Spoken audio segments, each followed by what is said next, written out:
F them birds. Am I right? Let's get to some Braves talk.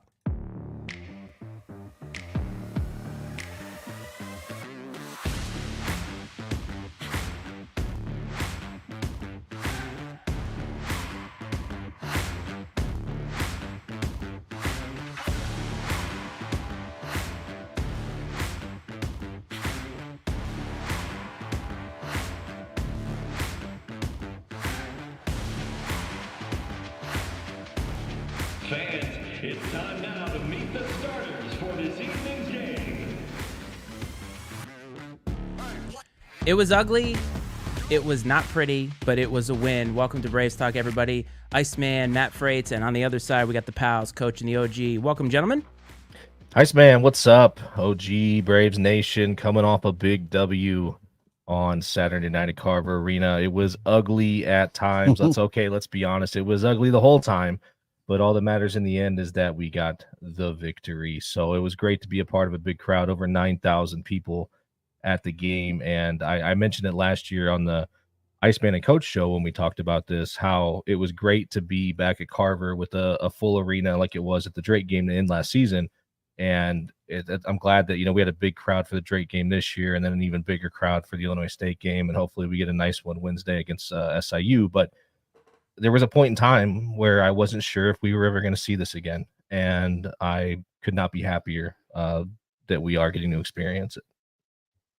It brought back some fond memories from back in the Mo days, 48, 45. And it was really kind of interesting, the entire game sitting there, the crowd, 9,000 plus, they're waiting for something really exciting to happen or run. And we were just on the edge every time we get up 3, 4, 5, and we're just waiting for that steal and slam or a 3-pointer and get the crowd rocking.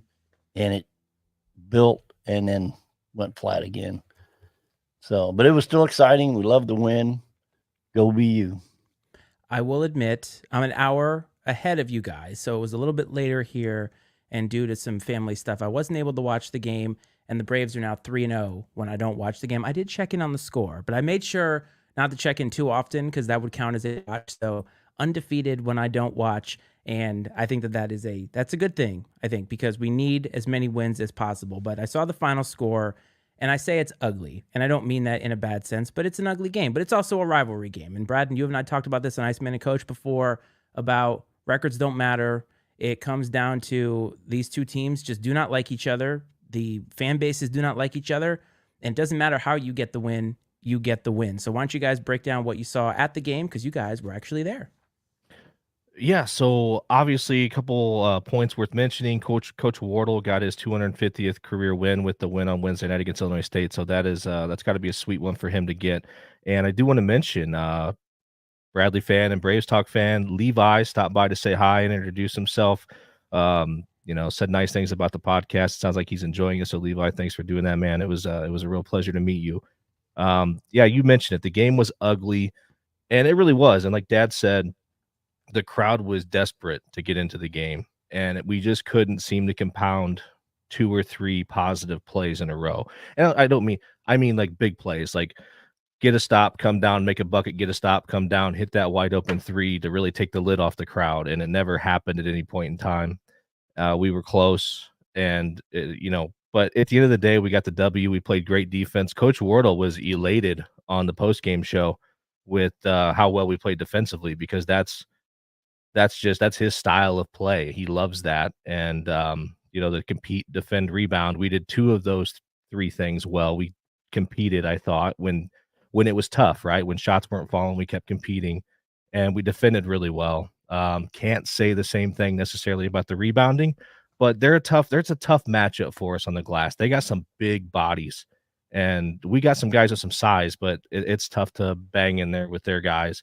And they were playing very physical. And these games have gotten more physical as the years gone on with everybody, not just Illinois State with the rivalry. But I thought it was kind of on the verge of getting chippy at times, it seemed. But, everybody kind of reeled it in before it got too bad, I thought. And then Duke Dean was the only player for the Braves in double figures with 11, and also worth mentioning, Connor Linke, man, he came in, gave 17 strong minutes, had 8 boards, 1 block, and a bucket, and again, a productive outing by him, a guy that embraces his role with the team, and I mean, we need that, right? And because some of the other guys that we've played in that role or tried to play in that role have not been able to do it consistently without some major mistakes at some point in time. And while there may not be the flash or the offensive output, uh, from Connor at times, he does a lot of those other things. Like again, in there banging with those big guys that Illinois State had and getting 8 boards, getting a bucket when he got the opportunity, and then just being in the right place defensively in general, and playing within the system. Yep, my take on the game. I don't know. We played great defense. I thought we did. Was it a complete defensive game, both teams? I don't necessarily think so. 17 for 60 for ISU, 28%. 16 to 54 for us, 29%. But I think our defense had more of an effect on their field goal percentage than their defense had on ours. We were short on a lot of our shots. Had nothing because our shots were, a lot of them were wide open, and we were just shooting them short. That has nothing to do with the defense on us. And some of the drives from Connor Linke, normally shots that the little teardrops, they fall for him most of the time, and they were coming up short. That is more on him getting, Hickman. Hickman being a little tired.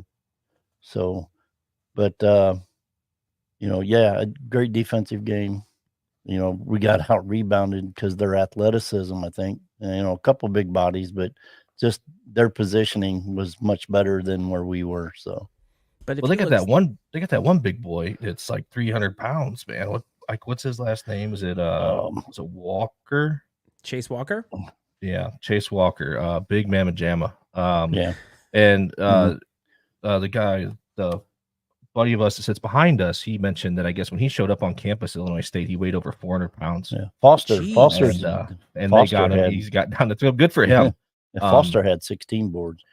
Good for him for doing that. But we struggled to make some shots. I was getting a little frustrated. There was a gentleman that was sitting in front of us, and he was just getting so pissed that we kept shooting threes.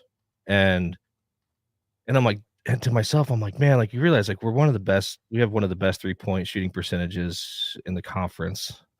We shoot the ball really well from there. Obviously, no, it wasn't, but we weren't shooting the ball well from anywhere on the floor, to be honest with you. 2-point, 3-point, layups. We were struggling from anywhere. So it's like I get it. Like you're like, get closer, whatever, take it to the rim. But I agree, man. Like we are good enough from out there. The percentages are in our favor. Just keep shooting them. Keep shooting them. Keep shooting them. I got no problem with that at all.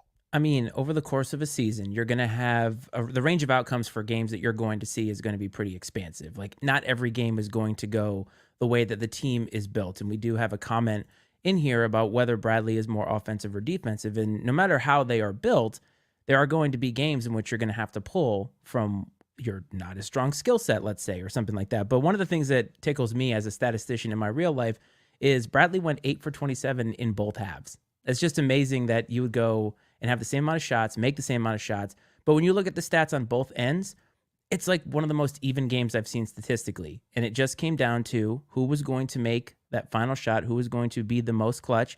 Thankfully for us, it was the Braves. Yeah, absolutely. And it was a gritty and tough game, man. It was one they had to kind of gut out. And coach alluded to that again on the post game, that he knew that, this was their our seventh game in 7 days, or excuse me, third game in 7 days. 7 and 7 would be crazy. Third game in 7 days. And we got some tired legs. Absolutely. Guys are worn out. And that's one that was just all heart, honestly, because shots weren't falling. We weren't able to impose our will. It was a thing where we are the better team, but we weren't able to fall back on that just because of I think how gassed we might have been coming into the game, and it was just all heart and all effort. And sometimes you got to win that way, and that's how you're gonna have to. That's how you're gonna have to win if you want to get it done in St. Louis at Arch Madness. And you're gonna have these ugly games where it just comes down to who has enough in the tank to make that final play to get you over the hump, like you said. Yeah, and one of the things I loved, because obviously I'm in Virginia and I wasn't watching the game, but just the amount of support, the amount of excitement on Twitter, everybody just excited that other people were at the game and even afterward. And I saw that you tweeted our buddy Tony Seghetti about, I'm waiting for his spaces, and he's like, shit, I'm at the bar. Yeah, Tony is out celebrating, man. I don't blame him one bit. He did say though that we get the W Wednesday night. He said he's going to fire one up, so that'll be fun. Hopefully, we get to do that and celebrate a win, and that would clinch the number three spot in the league, which is where we were picked coming into the season. Obviously, a couple other things go our way throughout the year, and maybe we're in striking distance of another league championship. But all things considered, with some of the adversity this team has battled this season, I think you take that third place finish. There's nothing there to be disappointed about or hang your head about, in my opinion.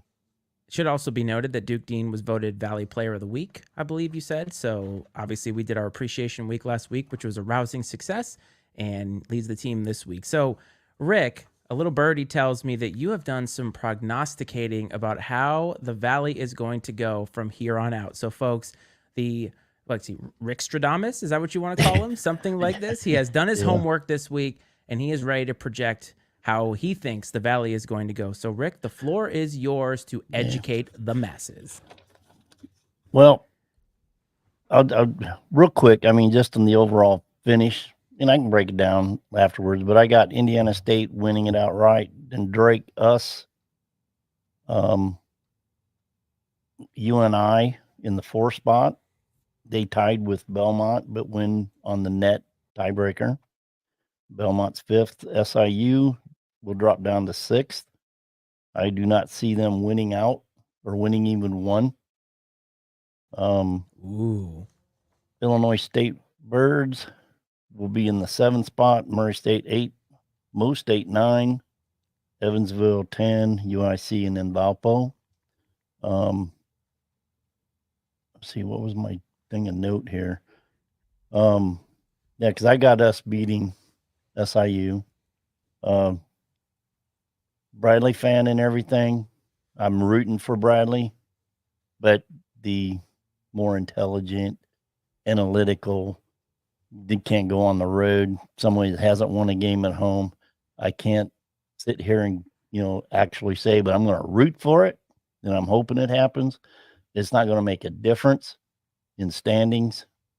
But I actually have Drake beating us on the last night. Hopefully not, but I mean, the logical side and everything says Drake will.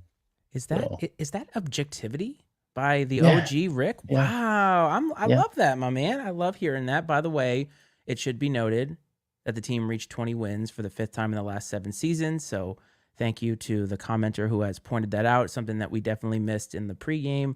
But Rick, I want to ask you something. So you've prognosticated this whole thing. You have foreseen how this is going to go. But if you are worried most about a team outside of the top 3, what is that team as of today? Northern Iowa. It is a historical fact.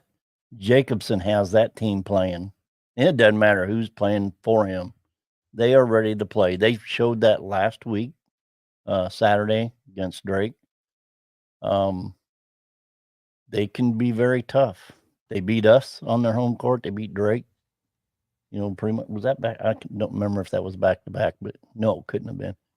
But still, they got a fairly easy way to go to finish out the Valpo and SIU at SIU. That will probably be their toughest one. It's going to be a very exciting game to watch, but I still have Northern Iowa to pull it out because SIU has been a little inconsistent down the road here of late. Well, and Jake's been in the league forever, and he knows these teams and these systems in and out, and he does a great job of getting his players prepared. But that being said, our staff has been together for 9 years, and At least 3 of them have been together for 9 years, and they know this league in and out and the systems in and out, and they'll have our guys ready to go. And I'm glad that Bobby mentioned that, the 20 wins, that's definitely not to be overlooked. And, man, we probably would have had to stack a few Geno seasons on top of each other, to get to 20, I'm pretty sure. And by all accounts, man, he seemed like a decent guy, a likable guy, but he just couldn't win basketball games, when it was all said and done. Um, and I mean, I don't think he's doing great at Stony Brook, doing good enough to keep his job, I guess, but I don't know how high the bar is there.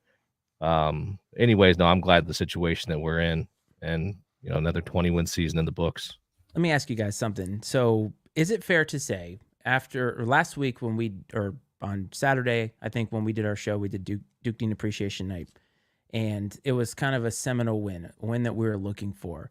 And even though this was a hard-fought game, shots didn't go down and things like that, do you get the sense that that big win and that big moment has kind of catapulted the team emotionally, because it seemed like maybe they were on the downtrend, the way that the Northern Iowa game went, the way that they very emphatically win on the road, and then they get this game, which is a rivalry game. So do you guys feel a lot more confident about the team's psyche now? And Coach Wardle seems to be pumped about the way that the team is playing, even though it was a struggle this past weekend. I mean, I think that momentum's a weird thing, right? It's not really tangible, and it's something that I think people like to throw out there, and maybe it's one thing that you just say to feel good about yourself and build confidence. I don't know. It's not up to me to decide if momentum is real or not, but I think if it is, I think we have a little bit of it. And, even though the game Saturday night was close and we didn't play our best game, I think that the fact that we've seen that this team can find ways to win. They've been in all sorts of different games this year, man. Shootouts can, come from behind down 23 at SIU, this mucked up game against ISU and coming out and winning. So, we've seen this team in a lot of, they can win different ways is what I'm trying to say. And you got to feel good about that heading into the postseason. And I do. You ask, do I think that the Missouri State win sort of catapulted things? I don't know if I would. It'd be nice to say that because it makes you feel warm and fuzzy inside. But I think that it was more than anything, it probably just functioned as a reminder to the team. I would think that they still have that in them, that they're just fine, that they can bounce back from a little bit of adversity and get back on track. And that, nothing's changed. They are still the same team that's made up of some great players that play well together. And just because they had a couple of rough ones in a row, it doesn't change anything, right? We just get back on track, get back to business, and find ways to win basketball games. Yeah, and I need to go back here to the standings real quick because if everything finishes as my projection is, that UNI team would be on the other side of the bracket, and the team that would be left would be the Redbirds, of course. And they end up they would have to go through and beat Drake to get to us. So we would get the winner of the Southern UIC game, and hopefully we can get that. It's tough to beat a team 3 times in a year. So, hey Rick, let me ask you a question. So when because you guys have been to Arch Madness, I obviously have not, and I'm new to all the rivalries and all this. Is it fair to ask that the rivalries, are they different when you're in a neutral site? I mean, obviously when you're at one court versus the other, you're at Carver, it's packed, it's loud, it's exciting. Is it the same vibe when you go on the road in St. Louis, or do you feel the same? Is it the same, or is it a little bit different because it's a neutral court? Maybe you have a bunch of fans from different fan bases there. I think it's a different feel. I mean, it has the excitement, but there's more on the line, obviously. And if, Illinois State's been coming on, you can probably expect a lot of Redbird fans there this year. Bradley fans, there's going to be a bunch of them there. So it's going to be an exciting game. I mean, if that was to come down to that, but I think I think what makes it interesting is, like you mentioned, you have a mix of different fan bases that are, people that have all session tickets that are waiting for their game after yours, or they're there that stayed after their game to watch, or they want to see who they play next. And you get this mix of different fan bases rooting for or against you in some cases, and it creates a unique environment, I think, sometimes. And yeah, of course, there's more on the line. There's, and Vidal in the comments is saying it right there. There's about 4 teams that travel well and the rest don't show up. So it is, in some games you may have a really good atmosphere with between 2 programs that have good fan bases that travel, but you may have on Thursday possibly during the first round, you may have a couple teams, maybe like UIC and Valpo aren't playing each other, but if they were, there may be 50 people there to watch it, so it is sort of weird. I think you have to mentally get yourself prepared sometimes to play in a game. It's a big time game that maybe isn't in a big time environment from a crowd perspective.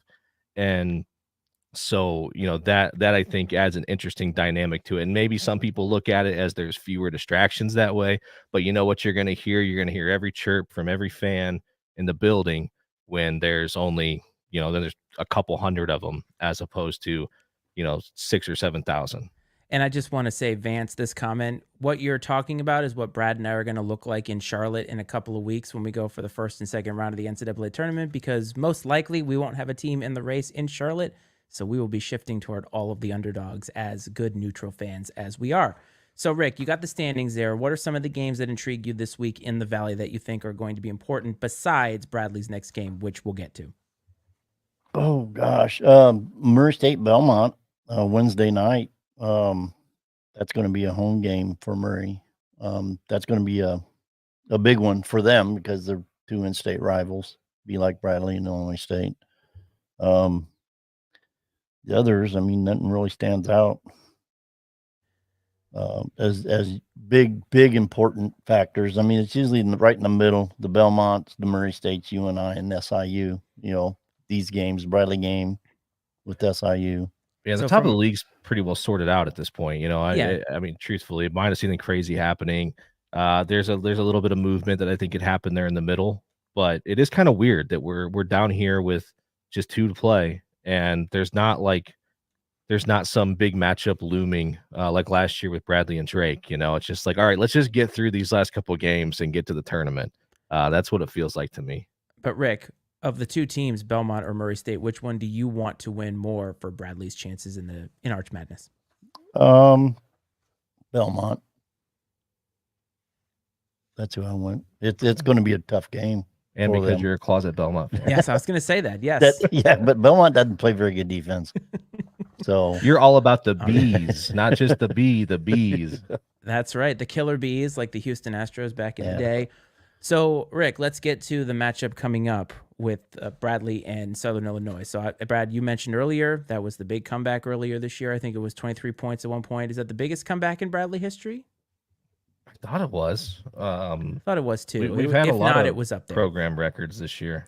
So, obviously, this has a lot of implications with SIU slotted right underneath. So, I think a win here, pretty much guarantees that Bradley's going to get the 3rd seed in Arch Madness. So what are some of the keys to the game, OG?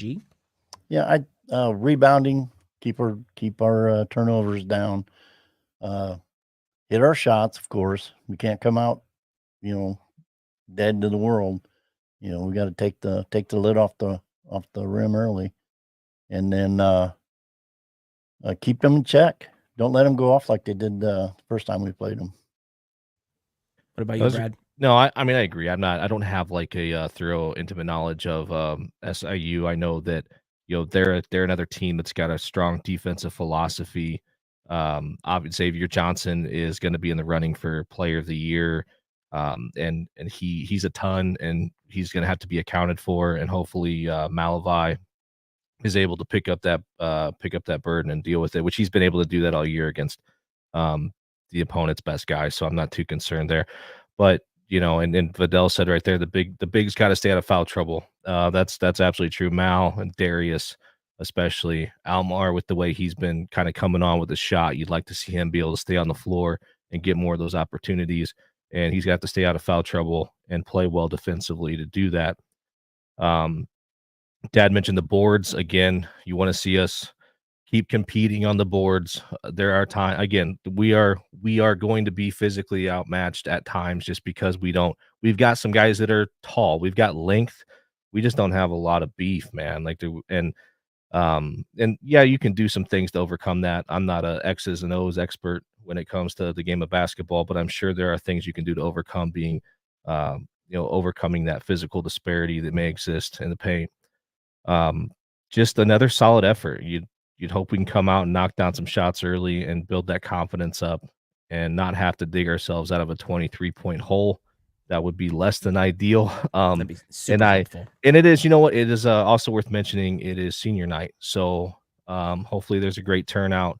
I know that Connor Linky, I believe, will be recognized. Malavai, I want to say Gonar. Someone in the comments can correct me. I believe that Gonar will be recognized as well. So a chance to see those guys in action one more time at Carver. Obviously, we're going to get to see him a few more times this year, hopefully well in the March. But other than that, man, it's, again, like I've said every game so far, this is more about Bradley against Bradley than it is about SIU. If Bradley plays their game, they're going to be fine. Yeah. And it sounds cliche, but that's really what it's about, is just them showing up and doing, playing within their system and doing the things that the program hangs its hat on. It would be nice after this last game, which was tough and physical and gritty, to have a more even performance where maybe they don't have to be or put so much mileage on their bodies, right? Such a tough game, and they can be a little bit more fresh heading into the last game of the season. I mean, you can't always, you're asking for like a blowout, but it's like, it'd be nice if this was an easy game, something that we could just get through and not have to worry about it. Because after that physical game, it takes a toll, and we could use a little bit of rest and some of these legs being a little bit fresher. So I think next week, guys, I think we should shout out some of the seniors that are, all of the seniors that are celebrated at senior night. So we will make sure to do that. And before we get to the end here, do you guys have anything you'd like to share with the very large crowd that we actually have here tonight?